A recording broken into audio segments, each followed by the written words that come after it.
Okay, so now this is my audio output on the second one, and this is like, so you want to set this one to a built-in audio output on a Mac, or your audio interface, or ASIO for all as well. If if you just downloaded that and you're on a PC, you want to set audio output to ASIO for all, unless you've got an audio interface.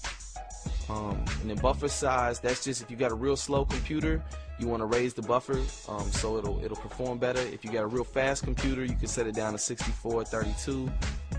In this case, I'm just gonna leave it at 128. It's not something that you necessarily have to mess with too much once you set it once. And then your MIDI input channel, you just click on that, and then that's how you can select Rolling Phantom or your pad controllers or whatever.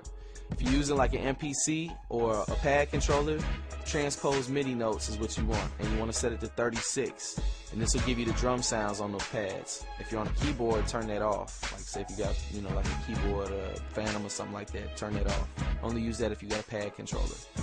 And you get your MIDI output. This is if you want to control an external sound module or a keyboard or something like that. You can actually sequence an external sound module or a keyboard or Phantom or something like that with virtual. Next, you got pitch bend.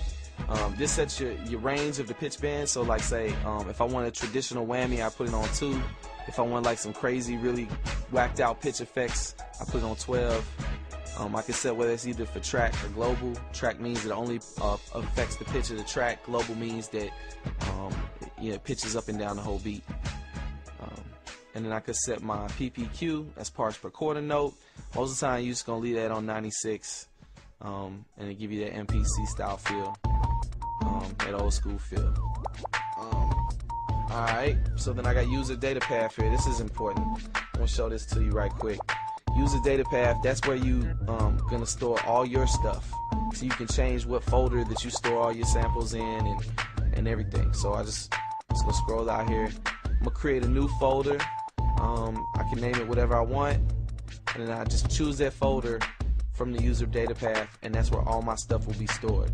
You see, I click the kit button next or whatever, and then I go back out and I find that file, and I put all my samples in there, all my drum kits and patterns, everything is stored in that folder that I created, and I set it in user data path in system. See, there's all my stuff, all my exports go in the sample folder, all the samples that you take and that you make go in the sample folder if you ever want to drag them out. So that's all the system stuff and activation. Let's get all the boring stuff out of the way. That's pretty quick and painless though, less than 6 minutes, you know what I mean?